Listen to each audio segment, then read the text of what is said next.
నేనట్టిగా పోతలేను, నన్ను వడగట్టి పాడగట్టి, నన్ను పాడల్ల వండబెట్టి, నన్ను నలుగురు ఎత్తుకొని, నన్ను 10 మంది మొత్తుకుంటా. ఏం ఫీల్ ఉండదు.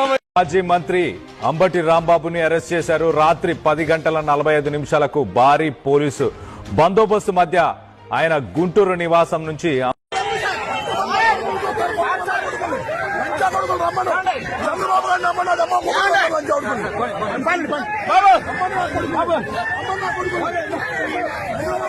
అరే ఇన్ని ఏదో ఒక రోజు కొడతారా బుర్కేసుకొని మన అనీష్ కాలేజ్ కింద బట్టేస్ పాయింట్ కాడ కుక్కను కొట్టినట్టు కొడతారా.